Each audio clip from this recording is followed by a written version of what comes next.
Please subscribe to this channel for more videos related to Catholic Christian teaching.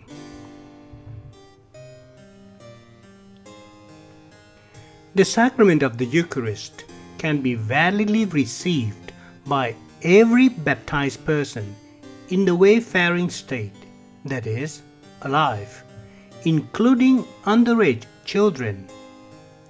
In Christian antiquity, young children also received the Eucharist.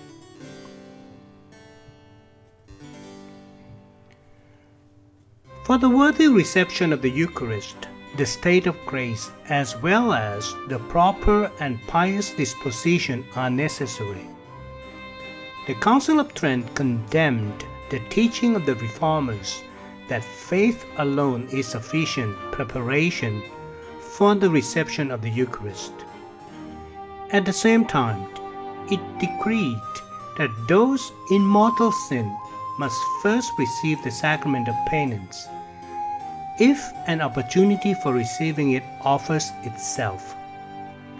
Only in the case of necessity may a person receiving be satisfied with a perfect contrition.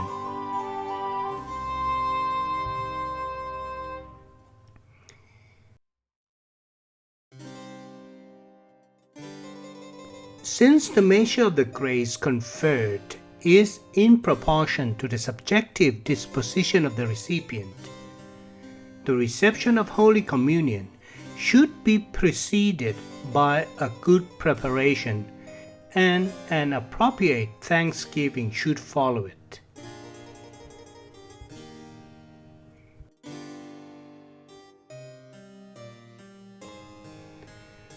The necessity for a state of grace is biblically founded in the earnest exhortation of St. Paul.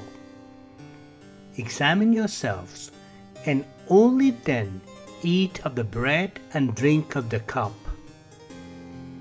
The washing of the feet, which preceded the Eucharist, is not merely a lesson in humility, but also a symbolical expression of the purity of conscience demanded for the Eucharist. Jesus said to him, "One who has bathed does not need to wash except for the feet, but is entirely clean. And you are clean, though not all of you."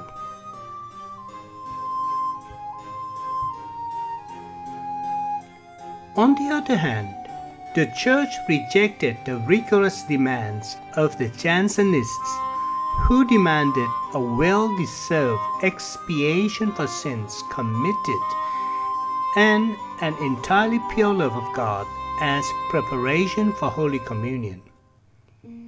In his decree on communion, St. Pius X declared that nobody may be turned away from the sacred table who approaches it in the state of grace and who has the proper and pious disposition, that is, the desire to receive for a supernatural motive. Jansenism was primarily active in the Kingdom of France in the 17th century. The movement originated in the posthumously published work of the Dutch theologian Cornelius Jansen, who died in 1638. Jansen emphasized that only a certain portion of humanity was predestined to be saved, and that only perfect contrition could save a person. Among other errors, Jansenism taught that a penitent guilty of sins not even particularly grave could not be given absolution before months and even years of severe penance. Holy Communion demanded an angelic life, and no Christian could ever be properly disposed to receive it worthily. From the beginning, the Fathers demand baptism and purity of conscience as a precondition for the fruitful reception of the Eucharist. In the Oriental liturgies, the priest or bishop, before the dispensing of the Holy Communion, calls to the faithful, the Holy of Holies. St. Augustine demands that the communicants approach the altar with pure consciences.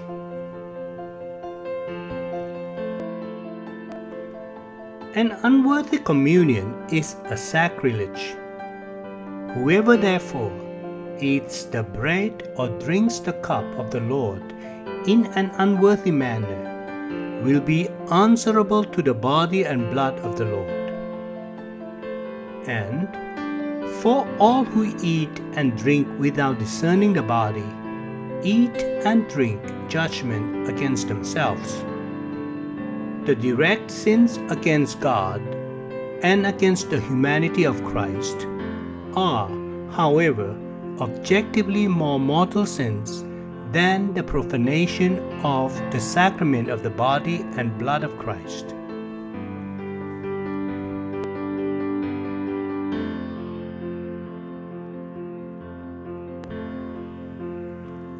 Out of reverence for the sacrament and in order to prevent abuse, the Church from ancient times demanded a natural fast from midnight as bodily preparation for the worthy reception of the Eucharist.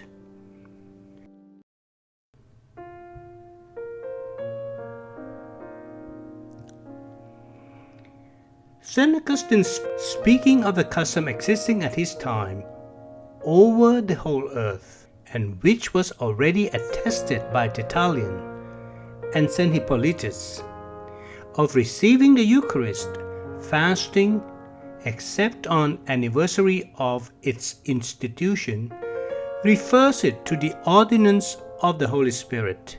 As a reason for this, he gives the honor due to so sublime a sacrament. By the Apostolic Constitution Christus Dominus of Pius XII of January 6, 1953, and the Motu Proprio Sacrum Communionem of March 19, 1957, the Eucharistic fast was revised.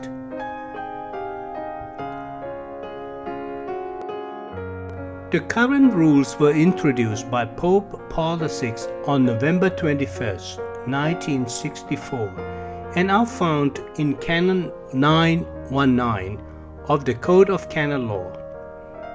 A person who is to receive the Most Holy Eucharist is to abstain for at least 1 hour before Holy Communion from any food and drink, except for only water and medicine. A priest who celebrates the Most Holy Eucharist 2 or 3 times on the same day can take something before the second or third celebration, even if there is less than 1 hour between them.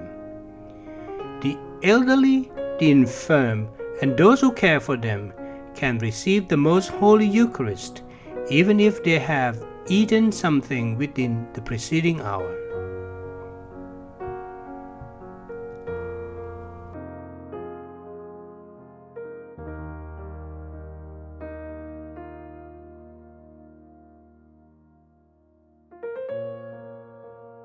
Please go to YouTube Retiramentality channel, playlist, Sacraments for the complete series of these materials.